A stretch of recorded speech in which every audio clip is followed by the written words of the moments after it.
Gente, é um privilégio para mim estar mais uma vez aqui com os nossos queridos amigos e irmãos da Sala 57. Eu tenho dito que pregar na Sala 57 para vocês é um desafio enorme, principalmente com gigantes nos assistindo, adorando junto conosco aí. É um desafio porque a gente tem que parar, analisar, pesquisar, estudar e assim sucessivamente. E dizer também que é uma grande responsabilidade, porque ninguém faz nada sozinho. Se não for a graça de Deus e o poder do Espírito Santo em nossa vida, nós estamos perdidos, não é verdade? Então, por isso que para mim é um privilégio estar aqui com vocês nessa manhã. Eu falo isso sem nenhuma demagogia. Agradeço ao pastor Wagner pelo convite que a mim foi feito. É uma honra estar aqui com vocês. Eu tenho acompanhado a sala, mas eu fico ali com a câmera fechada no meu cantinho, porque eu acordo muito cedo e já é uma correria. A minha esposa, ela é professora aqui no MASP, e aí eu tenho que auxiliá-la. É por isso que eu deixo a câmera fechadinha ali, mas estamos aí sempre acompanhando vocês para a honra e glória de Deus. Bom, essa manhã eu queria trazer para a nossa reflexão um tema que está em meu coração já há alguns dias, e ontem eu preguei esse tema na minha igreja, na igreja central ali de Embu das Artes, e eu queria compartilhar com vocês. É um tema que realmente mexeu com a minha vida, mexeu com o meu coração. Então, você que tem a sua Bíblia em suas mãos, abra ela, por gentileza, aí no livro de Atos, no capítulo 3, por favor, pegue sua Bíblia aí, por gentileza, Atos capítulo 3.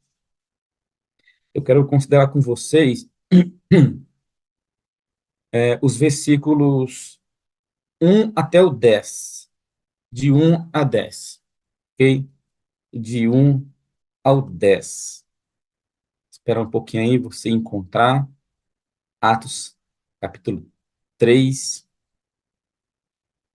de 1 ao 10 aí, ok? Bom, na minha Bíblia está escrito assim: E Pedro e João subiam juntos ao templo à hora da oração nona. E era trazido um varão que desde o ventre de sua mãe era coxo, o qual todos os dias punham à porta do templo chamado Formosa para pedir esmolas aos que entravam.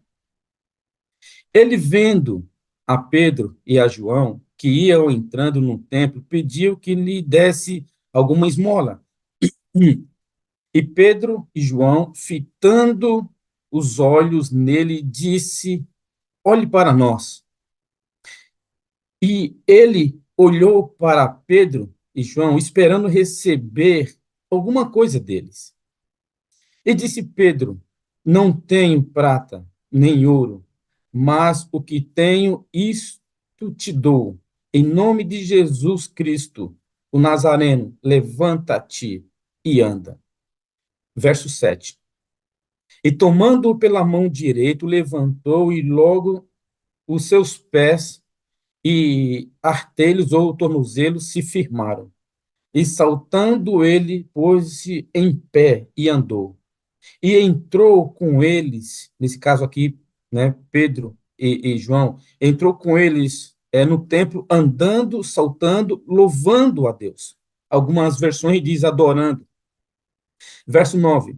E todos aqueles que o viu entrando no templo, saltando e louvando a Deus, o reconheciam, pois era o mesmo que assentava e pedia esmola à porta formosa do templo, e ficaram todos cheios de espasmo ou espanto e assombrados pelo que lhe tinha acontecido. Até aqui. Essa é uma narração de Lucas escrevendo aqui o livro de Atos, que é uma continuação do seu evangelho, né? Lucas vai escrever o evangelho segundo Lucas, que é o Evangelho de Lucas, e também o livro de Atos. Interessante que na porta do templo era comum que pessoas ficassem ali, pessoas pobres ficassem ali, pessoas doentes, cegas, paralíticas. Se você for para o livro de João, no capítulo 5, no versículo 3, você vai ter uma ampliação melhor desse tema. Mas nesse lugar, essas pessoas, elas costumavam pedir esmolas ali. Era uma das poucas alternativas daquelas pessoas para sobreviver, pessoas que eram cegas, aleijadas, pessoas pobres, que não tinham ali o que comer, e a saída era realmente era pedir. Atos capítulo 10, capítulo 3 vai retratar bem essa situação, a qual eu quero mergulhar com você essa manhã. Mas eu queria pensar com você aqui um pouquinho como que era o contexto daquele homem, daquele coxo, daquela pessoa que estava ali à porta do templo. Eu não sei se você sabe, mas desde o ano 63 a.C., os romanos conquistaram a Palestina pela força. Os novos dominadores deram a continuidade à política implantada pelos gregos. Você vai perceber na história que a escravidão, o comércio, o latifúndio, os altos impostos eram elementos básicos da economia do Império Romano. Os imperadores, meus amigos, eles eram considerados como homens escolhidos pelos deuses para impor a paz para as pessoas daquele momento, daquela época. Se alguém se levantasse contra o poderio romano, não tinha perdão. Essas pessoas eram mortas, essas pessoas eram aniquiladas. Para você ter uma ideia, o império crescia à custa do sofrimento do povo. Nesse período, para você ter uma ideia, foram construídos fortalezas, pontes, estradas, portos, templos e teatros, e até mesmo praças e também palácios. Essas construções trabalhavam muitas pessoas no regime de Corvéia. O que era o regime de Corvéia? Era a pessoa, ela trabalhava para que os impostos fossem menos, para que ela não passasse fome. Aqueles que vendiam sua própria mão de obra para pagar os tributos, também era no comércio, essas pessoas, com o pouco que eles recebiam, se alimentavam. Queridos, o brilho e o esplendor do Império Romano ocultava essa situação, a opressão e o sofrimento do povo. Interessante que a força militar garantia a submissão do povo. O exército, muitas vezes, destruía várias cidades, pessoas eram mortas. Interessante que, quando o exército passava por alguma cidade, deixava para trás uma situação de destruição, de isolação. Mulheres eram abusadas sexualmente, muitos homens eram mortos, grandes quantidades de órfãos ficavam para trás, jovens ficavam mutilados. No Império Greco-Romano, a sociedade era constituída de dois grupos: pessoas ricas e pessoas pobres. Veja, nessa classe dos ricos, podemos nomear, por exemplo, o imperador, os nobres, os notáveis, os chefes de casa, os cidadãos livres, os altos da patente militar. A, a classe dos pobres era formada por diaristas, por pessoas trabalhadoras, manuais, mendigos, as pessoas que viviam à base de troca, que hoje era chamado de biscateiros, aqueles que trocavam mercadoria, indivíduos escravos e também os semi-escravos. Os ricos e os pobres se misturavam, não se misturavam. Se sentar perto de um rico, nem pensar. A divisão de estratos sociais era justificada pela religião e pela filosofia. Muitas pessoas diziam naquela época: Deus quis assim, foi Deus que escolheu. Quando uma pessoa nascia cega e aleijada, quando a pessoa nascia ou adquiria alguma doença, como lepra, por exemplo, alguns ficavam se imaginando quem pecou, quem foi que fez mal, essa pessoa que nasceu, ou foi seus pais que fez com que eles nascessem assim. Apesar da pessoa, além da pessoa ser pobre, além da pessoa estar doente, ela tinha que carregar na mente de que ele era um amaldiçoado de Deus. Você já parou para pensar a situação desse coxo, dessa pessoa que está ali na porta do templo? A situação do povo era uma situação grave, principalmente para os camponeses que não conseguiam pagar nem os impostos e acabavam muitas vezes perdendo suas terras. Havia o imposto do solo entre 20 até 25% do produto da terra. Era como se fosse hoje, vamos dizer assim, nosso IPTU, né? Olha, já existia IPTU naquela época, tinha que pagar pela terra, pela moradia, e muitos não conseguiam pagar. Muitos perdiam suas propriedades porque não conseguiam pagar o suficiente. Interessante que as mulheres, a partir dos 12 anos, e os meninos, a partir dos 14 anos, já tinham que pagar um denário por ano. Isso equivalia a mais ou menos a uma jornada diária de trabalho. Sabe, meus queridos? Essa era a situação e o contexto que se encontrava ali o nosso coxo. Esse homem está nessa situação. Esse homem está desse jeito. Perceba a mente desse cidadão. Perceba a mente dessa pessoa. A Bíblia diz aqui que Pedro e João subiram ao templo à hora nona, aproximadamente 3 horas da tarde, a hora do sacrifício. Interessante que a senhora White, no capítulo 6 do livro de Atos dos Apóstolos, na página 57, ela diz que os discípulos não confiavam neles mesmos. Ela vai dizer que os discípulos não confiavam no poder deles, mas no poder que eles tinham certeza que existia, no poder de Cristo. Um pouco mais adiante, no mesmo capítulo, ela vai dizer que esse coxo, muitas vezes, estivera ali na Porta Formosa porque tinha a necessidade, ou às vezes a esperança de encontrar Jesus para ser curado por ele, mas que muitas vezes esse encontro não acontecera. Sabe?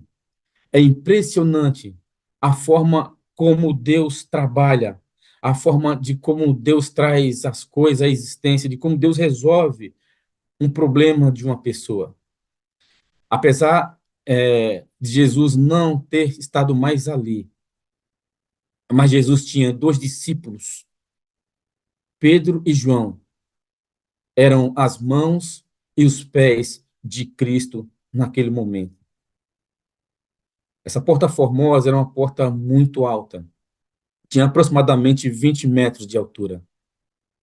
E ali era colocado aquelas pessoas para poder mendigar, para poder ganhar o seu sustento, para ganhar o pão, vamos dizer assim, honestamente. O texto nos informa no verso 3, se você olha aí, Pedro e João iam entrando no templo, e aquele homem olha para Pedro e para João, avista os dois, ele pede uma esmola.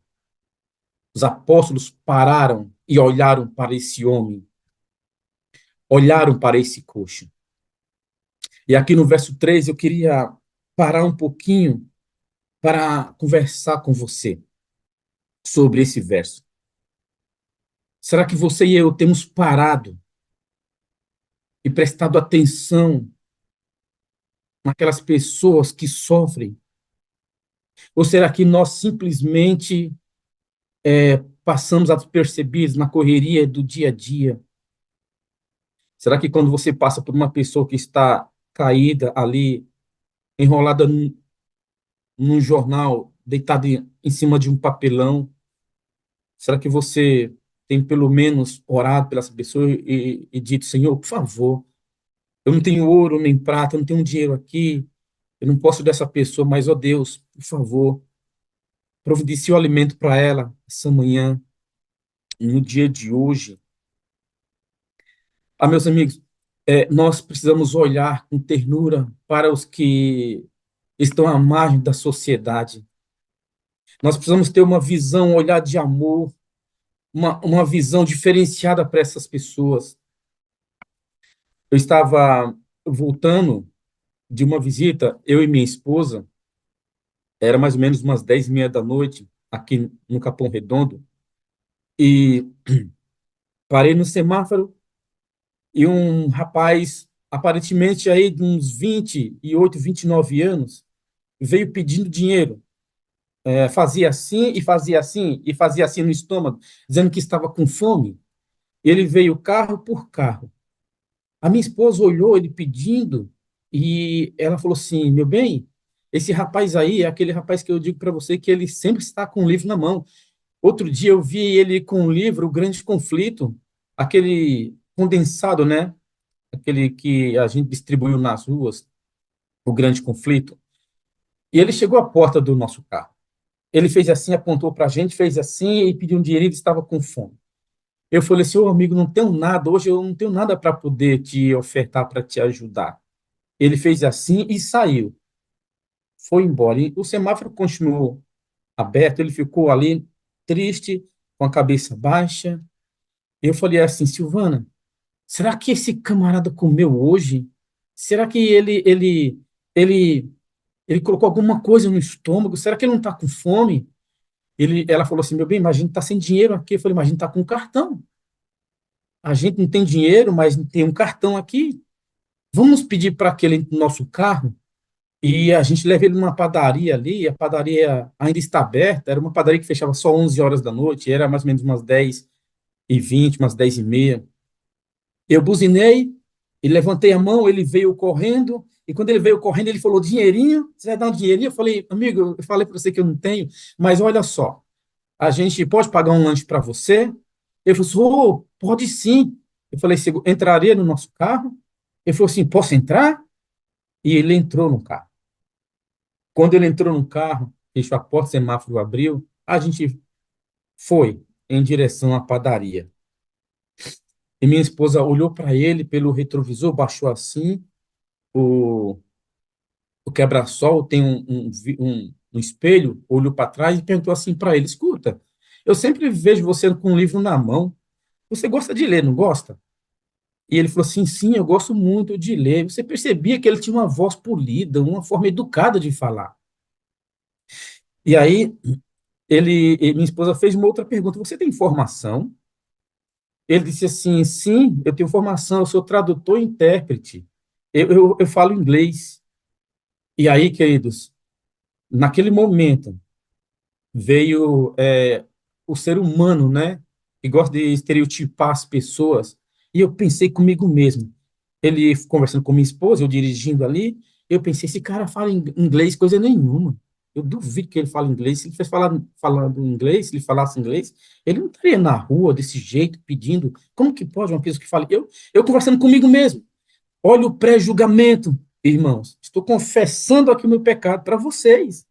Olha o pré-julgamento que a gente faz de uma pessoa que está à margem da sociedade, porque ela está maltrapilha, porque ela está suja. E eu disse assim: eu vou fazer um teste com esse camarada, vamos ver se ele fala inglês mesmo.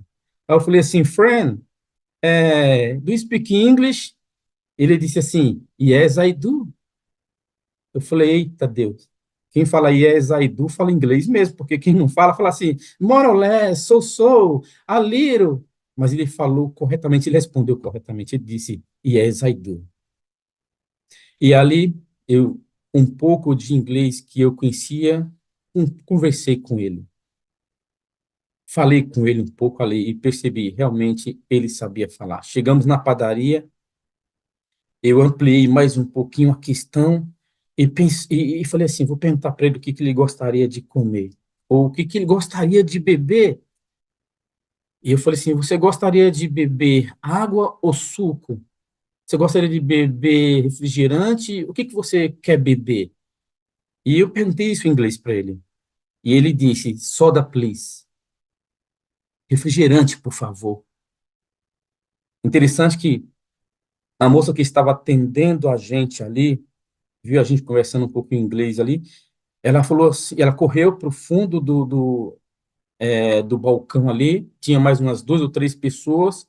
Ela apontou e disse assim: Olha lá, eles estão falando inglês, como é que pode? Esse rapaz aí, e que mora na rua, falando inglês, como é? A gente não sabia que ele falava inglês. E assim, a gente vai estereotipando as pessoas. E conversei ali com ele, foi uma longa conversa, e minha esposa acompanhando ali, sabe? A gente olha para as pessoas que são marginalizadas, que estão nas ruas, ou que às vezes têm um pouco menos do que a gente não tem um olhar muitas vezes de misericórdia, de graça, de ternura. E a gente vai julgando, estereotipando essas pessoas. Pedro foi entrando, olhou para aquele homem, viu aquele homem olhou para Pedro e Pedro disse: Olha para nós. Veja, primeiro, olha para nós. Ele os olhava atentamente, esperando receber alguma coisa, é o que diz o verso 5. Mas em sua segunda ordem, Pedro diz o algo melhor. Ele diz assim: Não tenho prata nem ouro, mas o que eu tenho, eu te dou. Em nome de Jesus, isso diz o verso 6, levanta-te e anda. Ah, meu amigo, em nome de Jesus, levanta-te e anda. Talvez você também não tenha, como eu, prata e ouro, mas eu quero fazer uma pergunta para você nessa manhã. O que você tem para ofertar às pessoas? O que você tem para estender as mãos para alguém que sofre? Você talvez não tenha prata nem ouro. O que Pedro fez aqui foi dar esperança para esse homem. Pedro ele teve um olhar diferenciado para essa pessoa.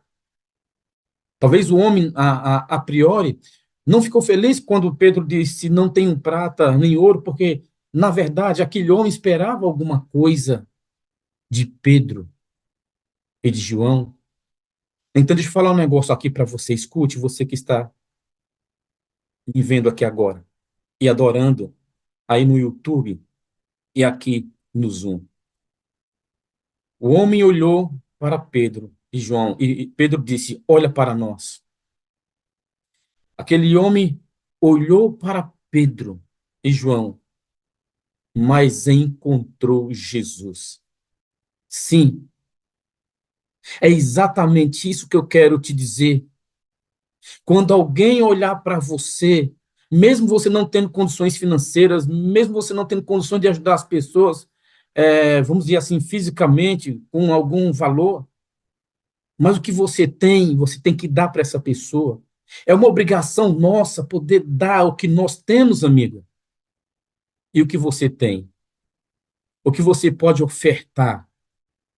Talvez você não tenha prata nem ouro, mas você tem uma palavra de conforto, uma palavra de consolo, uma palavra que vai direto ao coração da pessoa. Aquele homem, ele, ele se levanta de um salto, seus tornozelos ficam fortes. Pedro estende as mãos para ele se levanta e começa a saltar e glorificar o nome de Deus.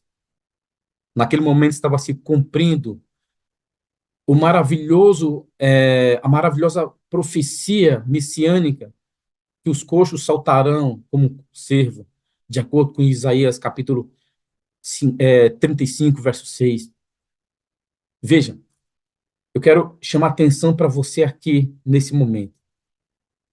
O milagre que Pedro e João fizeram, a cura que aconteceu na vida daquele homem, aconteceu fora da porta formosa, fora do templo, ali à porta.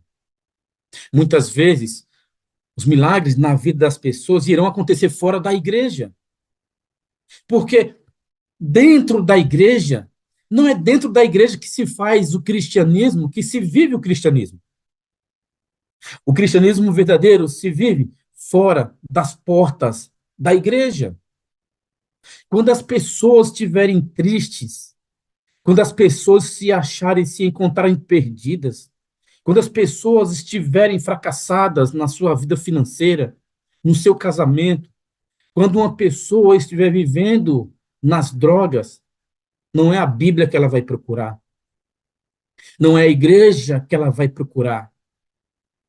Ela vai olhar para você, ela vai procurar você, ela vai querer saber a forma de como você trata teu funcionário, como você faz negócios, a forma de como você vive fora do templo. Pedro, ele chamou a responsabilidade para si e para João. Olha para nós. Muitas vezes na nossa caminhada cristã, quando erramos, quando falhamos, queremos justificar nosso erro, nossa falha, nós dizemos para as pessoas: não olha para mim, não. Eu não sou exemplo para ninguém, olha para Cristo. Nosso maior exemplo é Jesus. Balela isso, queridos. Está errado. Veja, o apóstolo Paulo disse: sede os meus imitadores, assim como eu sou de Cristo. Pedro e João diz: olhe para nós. Sim, queridos, deixa eu falar um negócio para você. Aquele homem olhou para Pedro, mas ele conseguiu enxergar Jesus. Veja, Ellen White ela vai dizer no capítulo 6 do livro de Atos dos Apóstolos que aquele homem, ele fora muitas vezes ali, porque ele queria encontrar o Mestre, mas ele nunca conseguiu ver Jesus. Mas ele viu Cristo naqueles dois discípulos. Talvez eu esteja batendo aqui, né, na mesma máxima, ou usando aqui talvez um pleonasmo, chovendo no molhado, mas quando as pessoas olham para você, será que ela vê a pessoa de Jesus? O milagre aconteceu fora do templo. Muitas vezes, muitas vezes, os milagres que nós iremos realizar na vida das pessoas acontecerá fora da igreja, fora do templo. E essas pessoas entrarão no templo, buscarão a Deus para reconhecer que realmente Deus é extraordinário, Deus é maravilhoso. Mas não é somente a pessoa que foi pregado-lhe o evangelho, não é somente aquela pessoa que olhou para você ou para mim, para cada um de nós, que viu a pessoa de Jesus, não é somente essa pessoa que será atraída a Cristo, mas o verso 9 diz que a multidão se aproxima daquele homem e o ver andando e louvando a Deus também. Pessoas irão perceber as bênçãos na vida daqueles aos quais nós levamos o evangelho, fazemos uma benfeitoria na vida dessas pessoas. Veja, reconheceram ser aquele mesmo homem que há tanto tempo pedia esmola na porta do templo. Ficaram admirados com o que acontecera. Isso diz o verso 10. A cura física do coxo foi uma dramatização da mensagem que os apóstolos queriam trazer de salvação. A cura tinha como objetivo mostrar que Jesus Cristo é o Messias que veio trazer salvação. De acordo com Isaías capítulo 35, dizei ao turbado de coração: sede fortes, não temais, eis que o vosso Deus virá com vingança e dará recompensa, a recompensa de vosso Deus ele virá e vos salvará. Então os olhos dos cegos serão abertos, é o que diz Isaías capítulo 35. Os ouvidos dos surdos se abrirão, então os coxos saltarão como cervo, e a língua do mudo cantará. Ah, meus amados, às vezes nós perdemos o foco.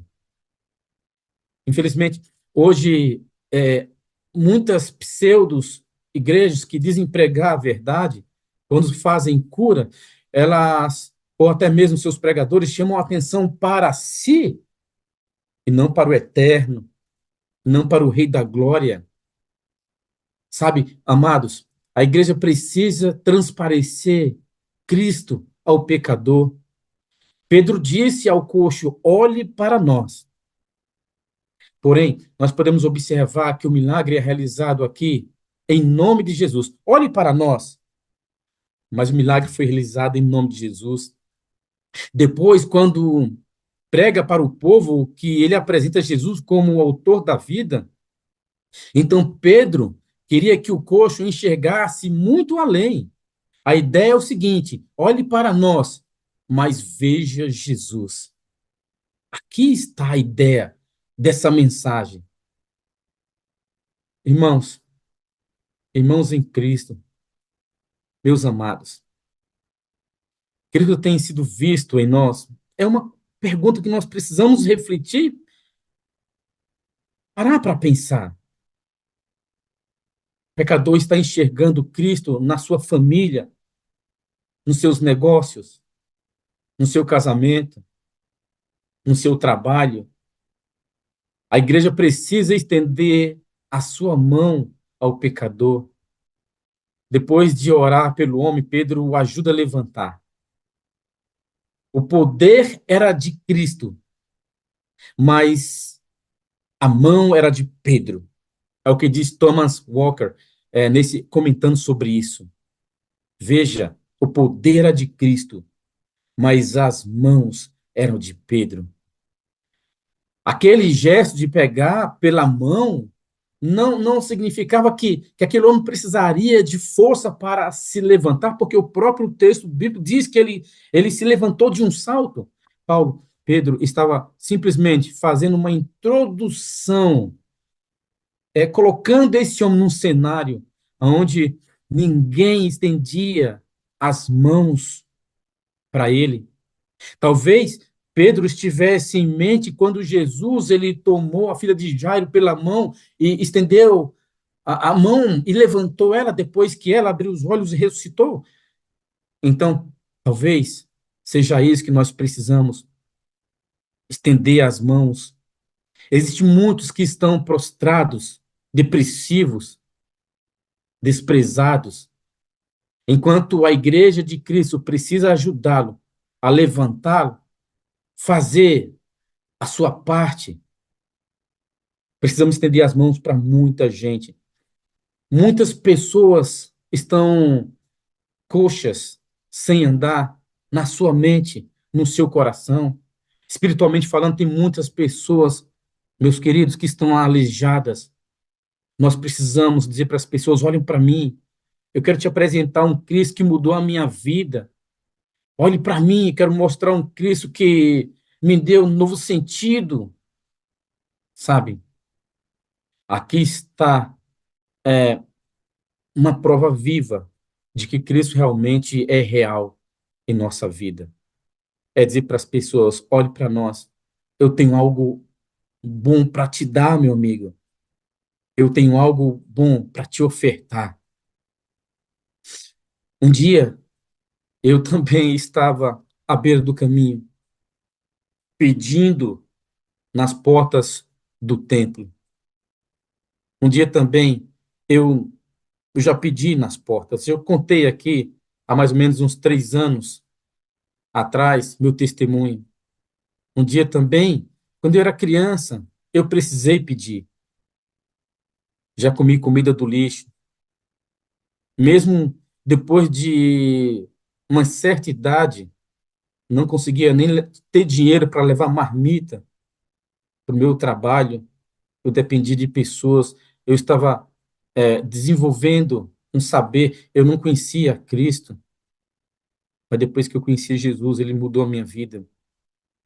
Eu era um coxo, espiritualmente falando.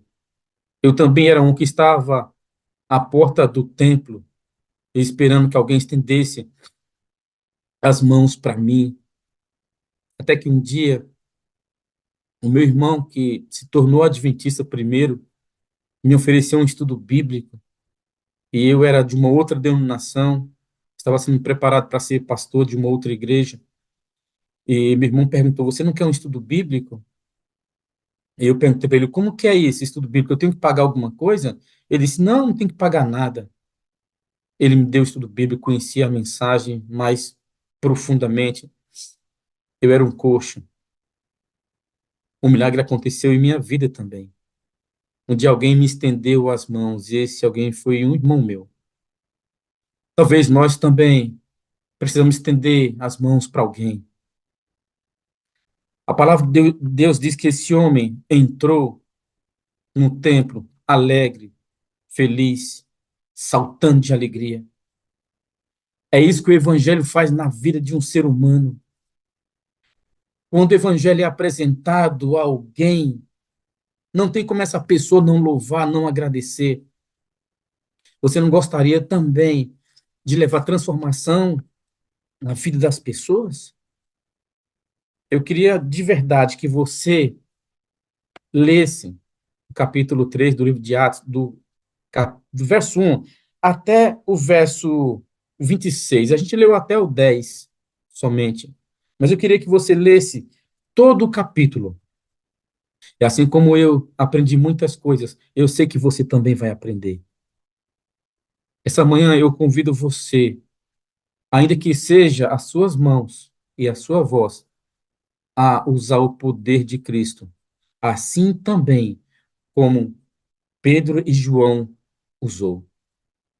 Não tenha vergonha de dizer: olha para nós, eu não tenho prata nem ouro, mas o que eu tenho eu te dou. Em nome de Jesus, levanta-te e anda. Nós precisamos dizer isso para as pessoas. Dizer para as pessoas: levante a cabeça. Dizer para as pessoas: ande. Dizer para as pessoas: Jesus te ama. Nós precisamos muitas vezes ter uma atitude e mente de vencedor. Dizer que as pessoas também podem vencer em nome de Jesus. Quantas pessoas você vê marginalizado? Quantas pessoas você, talvez, não sei, já mudou até de rumo, de percurso, que viu uma pessoa deitada ali, sabe? Às vezes você não quer incomodar alguém assim. Levantar ela, ou tentar dar alguma coisa para ela. Às vezes a gente vê ali um livro, eu já vi Bíblias fechadas ali do lado de uma pessoa dormindo, sabe? Às vezes não é Bíblia que ela precisa. Às vezes não é nenhum pão que ela precisa. Esse rapaz que eu encontrei na rua, 10:30 da noite, ele falou assim para mim depois que eu fui embora, que eu estava me despedindo ali. Você, você tem alguma coisa para comer amanhã? Ele falou assim, não, amigo, não tenho nada, nenhuma perspectiva para amanhã. Eu falei, eu vou então pagar um salgado aqui para você e um suco para você levar.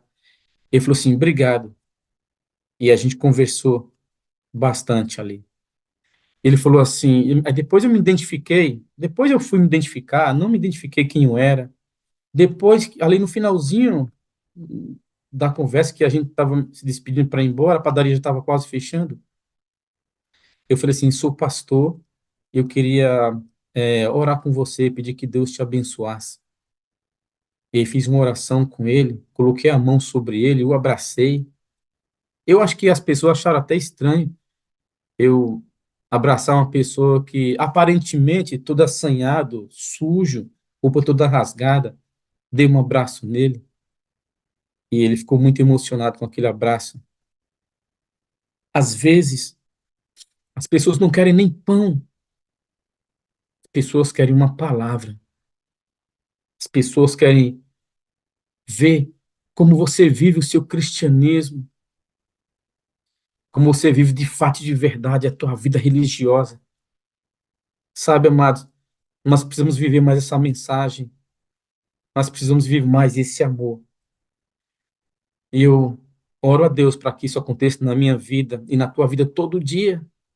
Porque eu sou pastor e parece que pesa sobre mim essa obrigação de querer ajudar alguém, de querer fazer alguma coisa pelo próximo. Mas eu não posso pensar que só porque eu sou pastor eu tenho que ajudar alguém. Eu tenho que ajudar alguém porque eu sou cristão, porque eu ando dos mesmos passos de Cristo. Muitas vezes, quando eu prego para alguém na rua, ou dentro do ônibus, ou no metrô, ou aonde quer que eu vá, eu nem me identifico como pastor, não precisa disso. Eu nem me identifico como adventista.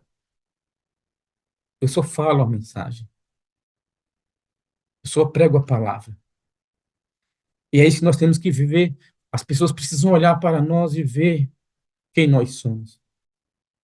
A gente precisa entender que Jesus está voltando e que se a gente não refletiu o brilho de Jesus, amado, de nada adianta tudo que a sabedoria, a filosofia humana, o que nós temos de conhecimento, tudo ao lixo com isso.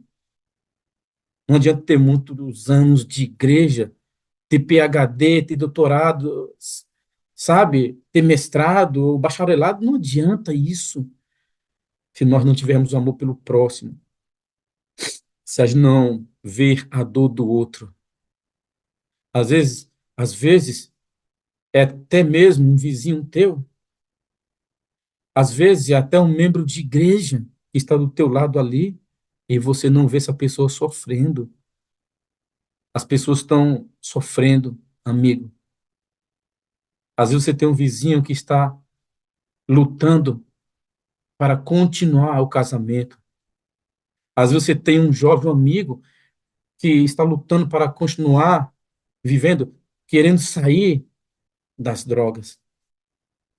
Essa semana eu visitei uma jovem, 37 anos mais ou menos. Fui ao hospital, ela está com câncer. E o marido dela já está há muitos anos fora da igreja, quase 20 anos fora da igreja. Muito distante de Cristo. Um linguajar totalmente diferente daquilo que ele tinha. Era um desbravador, foi criado na igreja. Primeiro foi aventureiro, depois desbravador. Foi criado na igreja. E eu fui visitar essa jovem. Chegando lá, ele estava. Eu e minha esposa entramos, peguei na mão dela, fiz a unção, conversei com ela. Ela disse, pastor, eu aceito Jesus no meu coração. Ela aceitou Cristo, chorou. E eu não sei o que aconteceu comigo. Confesso para você que eu não sei. Olhei para aquele jovem, não tem nem 40 anos. Olhei para ele e falei assim: eu vou usar como pseudonome, tá? Porque pode ser que alguém da família dele esteja assistindo na sala aqui. Vou usar um pseudonome. E eu disse: Carlos, Deus tem uma mensagem para você. Eu gostaria de falar diretamente contigo agora. Eu ungi aqui a tua esposa, eu falei com ela, ela aceitou Jesus, mas eu quero falar contigo. Ele olhou para mim, ele estava de boné, ele tirou o boné, atitude de reverência para com Deus. Ele disse assim: pode falar, pastor. Eu já esperava essa palavra. Eu já estou esperando essa palavra há uma semana, porque eu tenho orado, eu tenho pedido a Deus e Deus não tem falado comigo. Eu tenho pedido, Deus se manifesta, o que vai acontecer, por que que o Senhor não cura minha esposa, por que essa angústia, o que está acontecendo, por que que eu não ouço o Senhor falar comigo? É porque eu estou muito tempo fora da igreja, Senhor, e o Senhor não fala mais comigo? E naquela, naquela tarde, eu olhei para ele e falei assim: Carlos, eu tenho uma palavra para você. Ele disse assim: pode falar, pastor. Eu falei: querido, tá na hora de voltar. Acabou tuas férias. Você não vai ser feliz nunca longe dos caminhos de Deus. Você pode ter momentos de felicidade, mas feliz de verdade você não será. Olha a situação da tua esposa, ela está lutando. Vocês têm 4 filhos. Você está desse jeito aqui, passando mais tempo com tua esposa aqui, e os teus filhos estão sem o pai, sem a mãe. Ele disse assim, pastor, e começou a chorar. A esposa, ao lado aqui no leito, começou a chorar e dizer, pastor, fala com ele. Ele disse, pastor, pode falar. eu tenho percebido que realmente eu tenho que voltar para a casa do Pai. Ó, pastor, eu preciso de mais de força, é difícil. Estou há muito tempo fora da igreja, mas eu preciso demais voltar. E eu disse para ele, então chegou a hora. Ele disse, às vezes Deus usa situações, Carlos, para quebrar o nosso orgulho. Ele disse, pastor, por favor, eu quero voltar, ore por mim. Eu falei assim para ele, olha, eu já vejo você entrando no tanque com a sua esposa, seus filhos, entregando o coração a Jesus. Ele falou, amém, pastor, amém. Eu falei, você aceita Jesus em seu coração, Carlos? Ele aceita, pastor. Você gostaria de voltar para os braços eternos do Pai? Ele falou, sim. E eu lembrei dessa passagem. O que eu tinha para dar para aquele jovem naquele momento?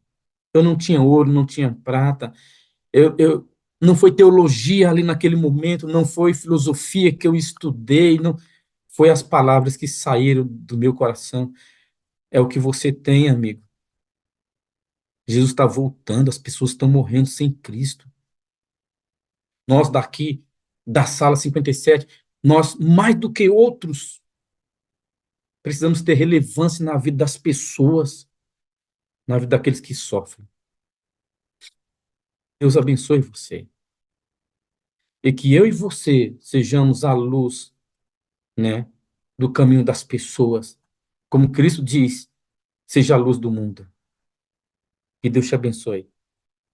Pastor Wagner, Pastor Ideraldo, Pastor Francisco, amém. obrigado.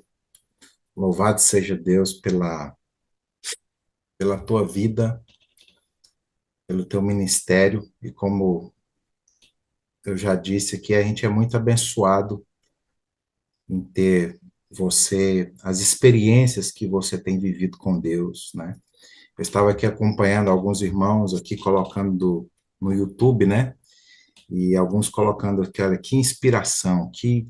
Mas é isso, pastor, sabe que eu sempre falo isso que você tem dito, né?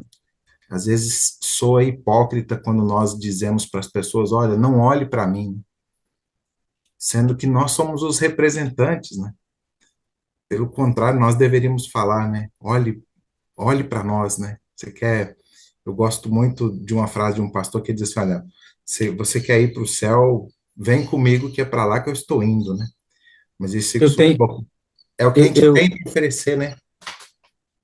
Spurgeon ele tem uma máxima, ele fala assim, Pastor Ideraldo, Pastor Wagner, a Thaís aí, a Thaís que está olhando aí para mim bem fixa aí, ó, e também o Jorge, Nete, a Marilene, aí, que eu tenho uma máxima assim que o nosso querido Spurgeon fala assim, se você está indo para o céu, e não está levando ninguém para lá, talvez você não esteja indo para lá. Irmão, é forte isso aí. Se você acha que está indo para o céu, não está levando ninguém, então talvez você não esteja indo para lá. Então, às vezes não é o que você tem, é quem você tem, é Cristo. E eu fico pensando assim, sabe, miserável homem que sou. Eu falo assim para Deus às vezes, sabe? Pastor Esmeraldo falou, acho que foi a semana passada, Senhor, livra os meus filhos de mim mesmo. E eu falo a Deus, né, às vezes, Senhor, me livra de mim mesmo. E é isso. Nós temos que viver isso na nossa vida. Bom dia, meu povo, tudo bem? Pastor Idera, vamos participar aqui um pouquinho? Então, deixa eu te dizer, pastor, a gente não tá... Eu não estou já adicionado, eu estou me vendo com vocês aí. Não, Eu mas estou vendo ele aqui. Eu estou adicionado. então tá chique, talvez seja para mim. Deveria estar aparecendo para você também, mas tudo bem. Bom dia, irmãos, tudo bem? Vocês viram algumas dificuldades aqui, a gente está transicionando de máquina e a transição é um pouco complicada porque tem um monte de configuração nova e não era para entrar com ela hoje, por outros motivos eu tive que entrar, enfim. Esse assunto que vocês dois estão discutindo aqui é um negócio assim muito fino, né? É uma linha muito tênue da divisão entre uma coisa e outra. Porque ao mesmo tempo em que a proposta do evangelho é a morte do eu, ou seja, eu desapareço, eu sou chamado a aparecer. Vê como parece um antagonismo isso? Você quer vir após mim, tome a sua cruz, negue-se a si mesmo e siga-me. Esse negar a mim mesmo é desaparecer completamente. Em que sentido? Quando eu estou no mundo, o centro sou eu e as minhas necessidades. Quando eu estou em Cristo, o centro é o outro e a necessidade do outro, no que diz respeito à salvação daquela pessoa. Isso aqui é muito importante ficar na cabeça da gente. No que diz respeito à salvação daquela outra pessoa. Nós não somos chamados a dar roupa, alimento, moradia, água, cobertor para as pessoas. Nós somos chamados a levar salvação para elas. Roupa, alimento, moradia, cobertor, comidinha, são tudo portas de entrada para que aquelas pessoas confiem em nós, nós tenhamos autoridade e importância para elas, para pregar o evangelho. Porque pastor Francisco, pastor Ederaldo, ninguém ouve conselho de quem não é importante. A não ser que seja uma coisa absolutamente funcional. Por exemplo, você está numa empresa, seu chefe chega e te dá uma ordem. Você pergunta alguma coisa, se ele fez alguma coisa boa para você? Não, porque o pressuposto de aceitar a ordem do seu chefe é que você recebe um salário e aquela pessoa está ali para comandar você. Esta relação é profissional. Nós, no reino de Deus, não temos relações profissionais, temos relações religiosas. E no lugar do religioso, a influência no religioso se dá quando eu me torno importante para aquela pessoa. Por isso, o discipulado como método. Por isso, o discipulado como método. Eu me aproximo, me torno importante e tenho condições de influenciar a pessoa para levá-la para o reino. Então, a porta de entrada para você se tornar importante para as pessoas é cuidar delas, é se preocupar com elas, como o pastor acabou de falar aqui, de amar essas pessoas. Quando você ama, se preocupa, morre para você mesmo, para que essas pessoas conheçam Jesus Cristo, então a porta é aberta e você consegue conduzir pessoas a Jesus. Esse é um aspecto. O outro aspecto é esse: como é que eu desapareço, sendo que eu tenho que aparecer? A Bíblia diz assim, ó, vós sois a luz do mundo. Não se pode esconder uma lâmpada embaixo da cama. Ela tem que ser colocada na janela para iluminar toda a casa. Como é que você vai esconder uma cidade edificada sobre o monte? A cidade edificada sobre o monte é para ser vista. Entende? Não. Você não aparece, mas ao mesmo tempo você é colocado como destaque. Nós não deveríamos ter dificuldade nenhuma, pastor, de dizer assim, ó, olhe para mim. Não deveríamos ter dificuldade.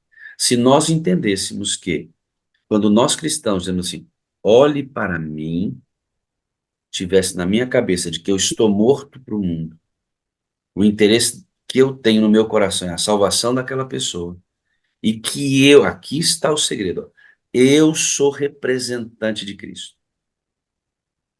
Então, se você, irmão, que está aqui adorando comigo, se entendeu como representante de Jesus, que você representa Cristo, você vive, apesar dos seus deslizes e erros ocasionais, você vive para representar Jesus. Qual é o medo que você tem de dizer, olhe para mim? Não tem sentido, pastor Ederaldo. Eu vivo para representar alguém e tenho medo de dizer para os senhores, olha para mim. Veja que como é incompatível o discurso.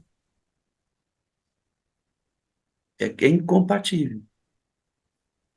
Então, quando eu estou morto para o mundo, meu interesse é a salvação do outro, e eu lido com ela com atos de bondade para me tornar importante e influenciar essa pessoa, eu não preciso ter medo de dizer, olha aqui, ó, eu represento o mestre que eu quero que você aceite.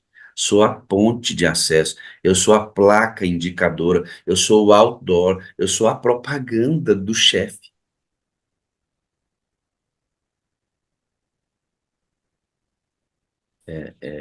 É isso aí.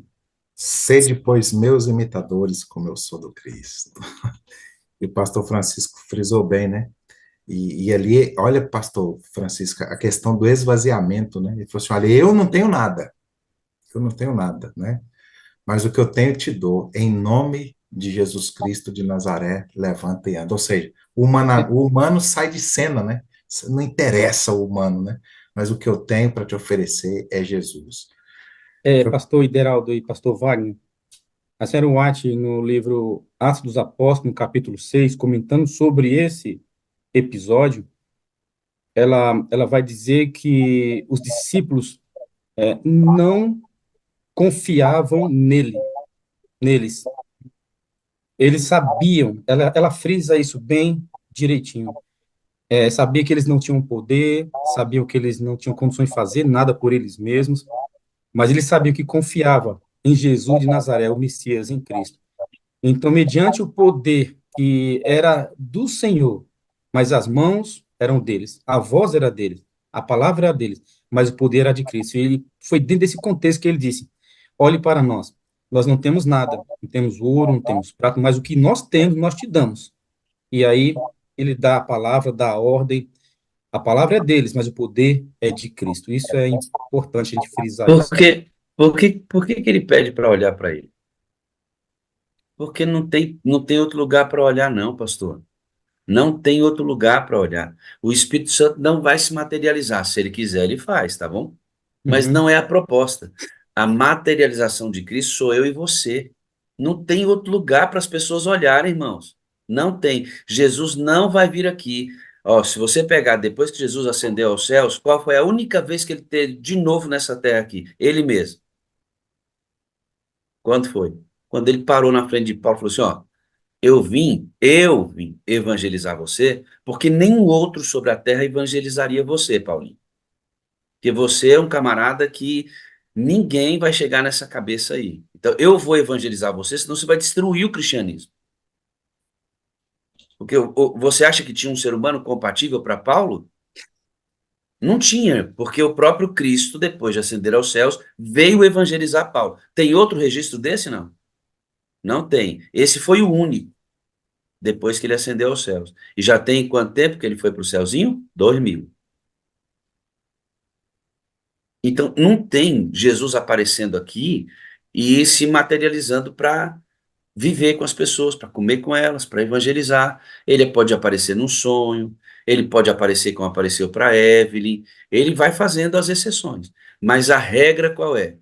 É você, que não pode nada, que é um pecador, que está escondido em Cristo, mas foi chamado para ser um representante, dizer assim: gente, o meu chefe não está aqui não. Está ocupadão lá no céu, no santuário, fazendo um juízo. Ele me mandou aqui dizer, ó, ele quer que você aceite ele lá, ó. Mas olha aqui para mim, que eu já aceitei, tem umas coisas que você tem que aprender comigo. Esse é o caminho. Sabe por que que muitas vezes, Ideraldo e Pastor Francisco, a palavra não tem poder? Por dois motivos básicos. Não vem a umedecida pelo Espírito, porque ele é meio que colocado de lado. A gente está recuperando isso. Ontem cheguei de uma vigília meia-noite, meia-noite e pouquinho, lá da igreja do pastor Jonai, tema da vigília, Espírito Santo. Foi uma benção. Então, a gente tem um despertamento importante acontecendo. Glória a Deus por isso. Então, o primeiro grande motivo de não termos poder é que não estamos umedecidos pelo Espírito. Temos uma boa engrenagem. Temos um relógio Rolex top, mas ele não funciona. Tem que colocar mais óleo no processo. E o segundo, decorrente da falta de óleo, é que o meu discurso não é compatível com a prática. Eu digo, ame as pessoas, e na hora que eu tenho que amar, eu recuo. Perdoe as pessoas, aí na hora de perdoar, eu recuo. Se sacrifique pelo que não conhece Jesus, aí na hora de me sacrificar, eu recuo. Ou seja, o discurso não é compatível com a prática. A falta de óleo e um discurso incompatível dá para nós uma mensagem, uma pregação fraca, sem poder e que o tanque do batismo, as águas se balançam e ou se movimentam melhor de vez em quando na sua igreja. Por causa disso. Falta de óleo, discurso incompatível, tanque vazio. É isso. Essa é a máxima, né? Esse é o cerne. Temos que viver, não para nós. Primeiramente, viver para Deus. Viver para o próximo. E depois para nós mesmos. Porque você só vive para você, vivendo para o próximo. E o mais beneficiado é você mesmo, né, pastor? Às vezes. Não, eu A pessoa não consegue preciso, entender isso. eu preciso de você para ser feliz, pastor. É isso. Entende? Eu só consigo ser feliz no reino de Deus quando eu vivo em prol do outro. Em que lugar eu devo viver em prol do outro? Para que ele conheça Cristo e seja salvo. Só é feliz no reino quem aceita a proposta do reino. Agora o camarada diz que aceitou Jesus e se enclausura, vai viver para ele mesmo, dentro da casinha dele, dentro do carrinho dele, dentro do emprego dele, cuidando da famíliazinha dele, e ele acha que vai ser feliz no reino, em que a proposta é se expor, sofrer, morrer pelo outro. Ele não entendeu ainda. E o problema é que boa parte desses são líderes da igreja e vem para as minhas comissões propor o avanço da igreja quando ele mesmo não quer se expor. E aí você tem uma luta para dar alguns passos de avanço, porque a visão é curta, entende? Isso aqui, irmão, oh, eu me espanco todo dia, porque eu, como pastor Francisco, eu não posso cuidar das pessoas porque eu sou pastor. Eu vou fazer uma visita hoje, fazer só porque eu sou pastor. Eu vou pregar hoje à noite, só porque eu sou pastor. Então, tá errado. Eu vou fazer tudo que faço porque eu sou cristão. Sua pregação, pastor, ela vai lá no nervo e tum, já tomou uma pancada bem aqui no nervinho do cotovelo? Como é que fica? É aí, ó, bem aí essa mensagem, bem no nervinho do cotovelo. Amém. Obrigado, viu, pastor Francisco, por se permitir, como falei no início aqui, e eu falo em nome de muitos aqui, a gente vê as pessoas aqui, por se permitir ser usado pelo Espírito, né? E você, de maneira muito especial, a tua experiência, né? Não é algo, né? Você sempre partilha conosco as experiências que você tem vivido, e isso é extraordinário, porque é de experiência real, né? De experiência transformadora, como diz o pastor Wagner, às vezes de argumento e nós temos demais, né? Mas a gente precisa agora disso, né? De vivência, de experiência. E você, pastor Francisco, a gente fica feliz e eu falo isso vivendo com você aqui na sala, porque sempre que você partilha a mensagem aqui conosco, a gente vê que é algo da tua vivência, é algo que você tem experimentado, e por isso é poderoso que o Espírito Santo continue te banhando, viu? Cada dia, continue abençoando o teu ministério. E como você falou, independente, né, se eu algum dia tirar esse rótulo aí de pastor, de ancião, ou de diretor, de moderador, que seja, mas que esse de cristão, né, eu posso perder esses outros títulos, né, mas o título de cristão, de imitador do Cristo, esse não, esse é o que vai nos levar para o reino. Pastor É, Wagner, vou pedir para o pastor Francisco nos abençoar aqui em oração, viu? Esse homem de amém. Deus. Antes de orar, pastor Wagner me chamou, me convidou para pregar, e estava tudo certo ontem, né, pastor Wagner? Mas eu acordei de madrugada com minha garganta doendo, arranhando. Eu falei, meu Deus do céu, não vou poder pregar, não. Aí já mandei mensagem para o pastor Wagner. Amigão, a garganta aqui tá ruim, não sei nem se eu consigo falar. Aí ele disse assim, rapaz, tem que dizer agora. Aí eu tomei uma água, eu falei, Senhor, vai assim mesmo. Porque eu sentia que eu precisava dessa mensagem. Porque às vezes a gente prega, sabe, pessoal, como pastores, ou como aqueles que são líderes que pregamos, a gente acha que as pessoas precisam ouvir a nossa mensagem. Quando, na verdade, ela é um espelho, né? A mensagem vai lá e volta para nós. Pregando essa mensagem ontem, uma irmã me procurou e disse assim, ó, pastor, Eu precisava muito ouvir essa mensagem, viu? Sinceramente, pastor. Sei lá, eu estava precisando ouvir essa mensagem. Eu falei, não, irmão, era eu que precisava. Porque eu penso assim, a gente precisa ouvir, a gente precisa entender que a mensagem primeiro tem que servir para nós, porque senão, meu amigo, de nada adianta continuar essa caminhada cristã, não. A gente vai enganar quem? A quem nós estamos enganando? Não adianta. Bom, eu vou orar. Amém?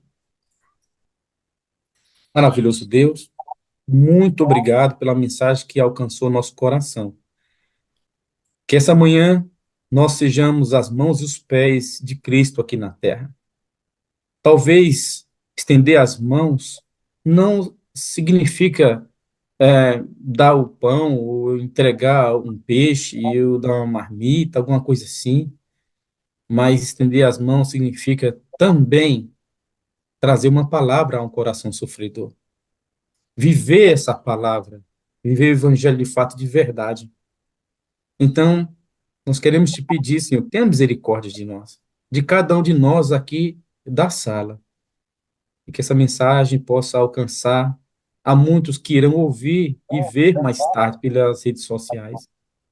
Nós queremos hoje, essa manhã, desaguar, sermos uma bênção e dizer para as pessoas: nós não temos prata nem ouro, mas o que nós temos, nós vamos te dar. Ó Senhor, ajuda-nos a não ficarmos dentro do ostracismo religioso, enclausurado no nosso viver diário, vivendo para nós mesmos, mas que nós possamos viver para Ti e para o nosso semelhante. Em nome de Jesus. Amém. Amém, meus amados. Obrigado. Pastor Wagner, Amo obrigado, viu, você, pela hein, garotinho? mensagem. Eu preciso de você para ser feliz. Você é a parte visível de Deus e eu creio mais em Deus porque você existe, viu, garota? Obrigado. Amém. Glória a Deus. Grande abraço também. Ô, dona Tânia, abre aí seu áudio, por favor. Vamos conversar com essa menina aí, pastor, um pouquinho? Oi, Tânia, tudo bom? Oi, pastor Wagner, tá me ouvindo bem? Tô te ouvindo bem, tranquilo. Você Hum. mora onde, Tânia? Então, moro em Copacabana, a gente já conversou um tempo atrás, eu ia dar meu testemunho, só que eu tive um pânico muito grande, eu fiquei com muito medo, e eu travei, e isso foi, acho que foi ano passado, tem 2 anos isso, há 2 anos atrás. E assim, Deus continuou trabalhando em mim, e assim, eu perdendo medo de público, medo, né, do estar ao vivo. E hoje eu cheguei aqui e falei, meu aniversário, pai, peça em nome de Jesus. Se não acontecer, eu entendo, pai. Eu continuarei confiando em ti, te amando, mas me dá esse presente. E eu falei que o pastor Wagner ore por mim. E o Senhor do céu, né, me deu esse presente maravilhoso. Através da sua vida, pastor Wagner, mais um presente que o Senhor tem, né, me dado. E agradeço muito a Deus, muito, estou muito feliz, porque Deus é fiel, né? Deus nos dá mais do que nós merecemos a todo momento, todo momento. Você está fazendo aniversário hoje, é isso? Isso eu entendi? Hoje, 47 anos hoje. Olha aí, pastor, 47 anos. Mora num lugar feio, Copacabana. Feio, Que feio. bênção, hein, Tânia? Prazer, viu, Tânia, poder estar com você aqui. Vamos retomar a ideia do testemunho, né? Amém. Ó, esse negócio de medo de público tem que desaparecer da nossa vidinha, vai ser uma benção, tá bom? Você está há quanto tempo na Amém. sala, Tânia? Pastor Wagner, desde 2020, eu lembro que o testemunho era do pastor que perdeu o filho. Eu tinha acabado de morrer o filho.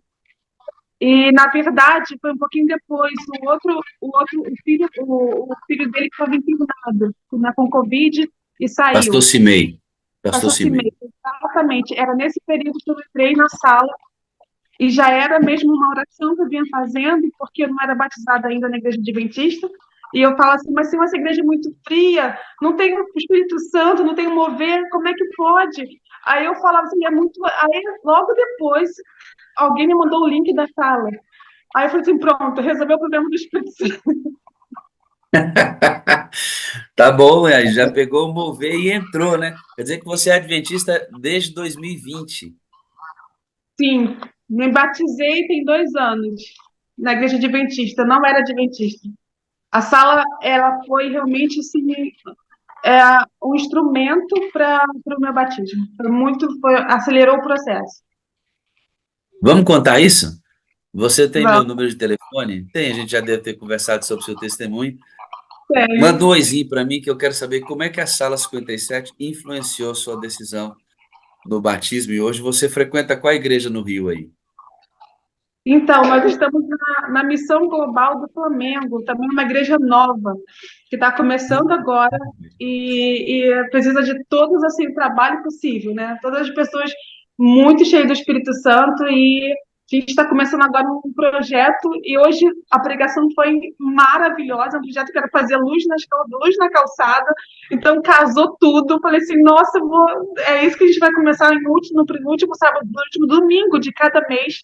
Estou levando esse projeto para a igreja e que os irmãos possam estar orando por mim, porque é Deus, né? A gente não é nada, é um vaso mesmo de barro, me sinto totalmente incapaz, me sinto mesmo, mas que eu possa realmente, a gente só pode estar vivo quando a gente vai fazer, vou colocar em prática aquilo que a gente está ouvindo, né?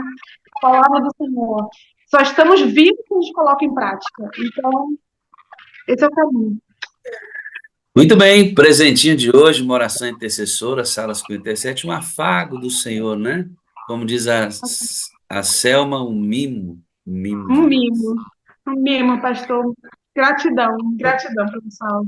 Vamos conversar, manda um oizinho para mim que eu te acho aqui e a gente troca uma ideia, tá bom? E Deus te agora, abençoe, Rick. e a Tânia já Ah, tem essas histórias que ela está vivendo aí, vai ser bênção demais, hein, pastor? Olha, não tenho dúvida. E nós vamos abrir o Bom Dia com Alegria, pastor, pedindo para o pessoal desejar para a Tânia um feliz aniversário hoje. Nós temos mais pessoas fazendo aniversário hoje, né? eu vi Nos que Amém. pedidos aqui nos pedidos que Miriam mandou, vamos ressaltar mais os aniversariantes aqui, ó, porque vamos. tem hoje aqui, ela mandou para nós aqui, olha, a Clécia, a Nossa Eline, moderadora. Tem duas moderadoras hoje, ó. A Eline e a Clécia. Aí tem a Maria Divina, esposa do Marcelo. do pastor Também estão Marcelo. completando aniversário. Que maravilha, hein? Então vamos celebrar aí, todo mundo desejando feliz aniversário para essa galera. Ó, pastor, tem uma menina Pastor aqui, a Ederaldo, Gisele, está dizendo que está se preparando para batizar e ela vai batizar com a camiseta da sala 57. Ô, Gisele, você manda uma foto para a gente mostrar aqui na sala, viu? Gisele, eu quero contar a sua história, Gisele. Vamos contar esse testemunho. Quem é sua moderadora? Faz sua história chegar até mim, minha amiga. As histórias bonitas dessa, né? Batismo sempre tem que ser muito celebrado, rebatismo também. Ó, o Paulo Glória a também está Deus. O fazendo Paulo aniversário também está fazendo. hoje. Minha idade, hein, Paulão? 53 anos de idade. Eu também tô. Eu pareço 60, mas estou com 53. Mas desculpa aí, é uns 53 parecendo 60. Bonito, hein, menino? Bonito demais. Vamos lá, pastorzão. Ora aí para a gente dar um número final para essa reunião de hoje, que foi um desafio fazer isso aqui hoje, mas o Senhor sempre nos abençoa, né? Vamos lá, meu amigo, ora aí. Vamos lá. Pai bondoso, nós queremos te agradecer, porque o Senhor conduziu tudo de forma maravilhosa. Algumas coisas às vezes não saem exatamente da maneira que nós pensamos, mas como é bom no final aqui ouvir esses testemunhos, como o da Tânia, que está celebrando hoje mais um ano de vida, o Paulo, a Gisele, a Isalci, a Beth e tantos outros que nos fazem lembrar, como o pastor Wagner bem disse, obrigado aqui pela vida desse teu servo também, que o Senhor está conduzindo tudo. E como diz a tua palavra, todas as coisas cooperam para o bem daqueles que te amam. E nós cremos que a mensagem do pastor Francisco, o estudo da lição, as orações, tudo foi de acordo com aquilo que o Senhor havia preparado para nós. Continue nos abençoando. Obrigado pela vida que estamos celebrando aqui dos nossos aniversariantes e que hoje juntos nós tenhamos um dia feliz na presença do Senhor.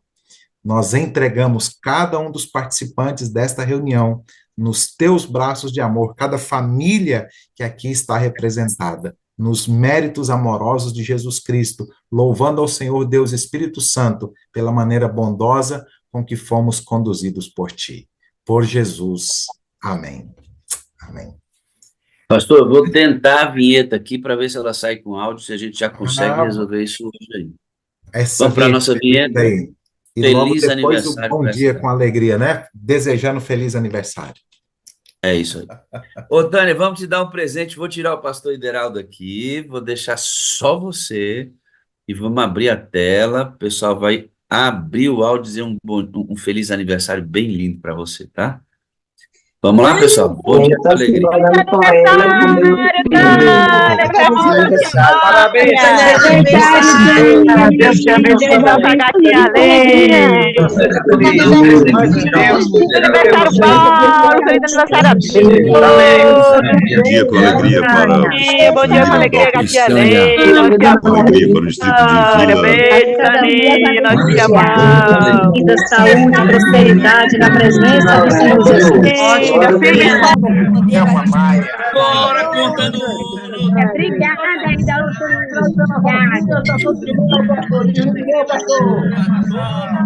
Gessiba Viu, pastor? Hoje o senhor Nós te caprichou com amamos, São pastor Gés. Wagner. Um beijo. Jovenzinho de 20 anos, viu? Bom dia, bom dia. Abençoe seu dia. Cheiro, Hanna. Nós amamos você. Rejuvenescer. Bom dia com muita alegria.